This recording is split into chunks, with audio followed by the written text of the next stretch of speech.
A doctor told me in 2009 that I wouldn't live past 2019 without a new liver.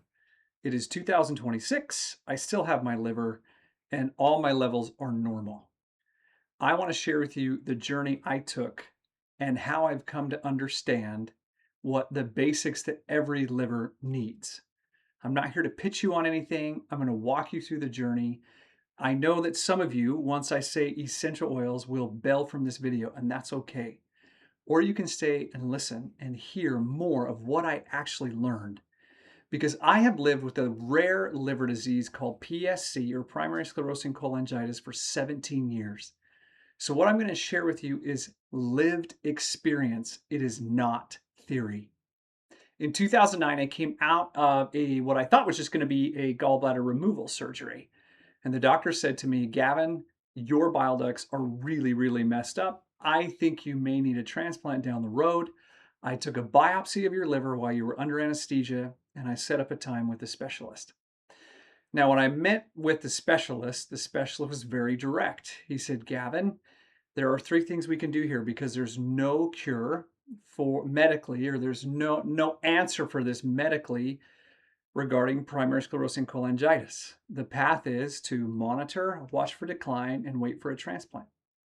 That was the box that I was going to live in. And I asked him, I said, there's nothing that can be done? There's not a medicine, there's no procedure that continues to basically prolong this? And he said, nothing that can end up in the way that you're hoping. He said, it is literally, we monitor, watch for decline, and eventually it's a transplant. And he said, and you're young enough that you may need two transplants. This was the box that I was introduced to live in the monitor decline and also transplant phase of my life. And here's what's interesting. He was exactly right on the decline because in just months, I had lost 25 pounds. I was jaundiced. I had the brain fog. I was living from appointment to appointment. This is the time that I got so bad that they said, we need to put a stent in your common bile duct to see if we can keep you functioning. The first stent didn't work. They put a second one in, and that's when I was introduced to essential oils. Not because I thought that they were some type of a cure or they would even do anything. I just felt I wanted to do something other than just live in this box of monitor decline and transplant. And it's fascinating what happened is I just wanted to believe there was possibly something else. And my next appointment, I just expected the second stent to be removed and the third to be placed in. But that's not what happened. What happened was the doctor came out of the procedure room and said, Gavin, the stent is no longer in your body. All your levels are normal. I don't want to see you for 6 months. And I looked at him and I just said, what? And he said, no, you're doing great. You're doing great. Let's just continue to monitor you and watch you on this path.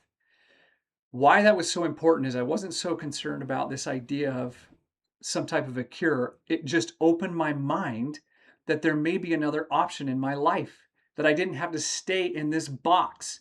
And you may not have to stay in the box that you're in or have been given. And so that's what this actually did for me, because I made a decision from that point. I wanted to understand more about the liver. I wanted to understand the human body. I wanted to understand essential oils. And I wanted to come to understand nature and how it impacted the body. That appointment was not the end. It was the beginning for me, and this commitment and this decision that I made to utilize this amazing body that God had given me as a laboratory and come to understand how, again, nature works with the body. In the next video, I'm going to teach you more of how everyday challenges like skin challenges, brain fog, the low energy, things like even mood and hormone fluctuation can be traced back to the liver more than anyone even realizes or talks about. So my friends, hope on. I'll see you in the next video.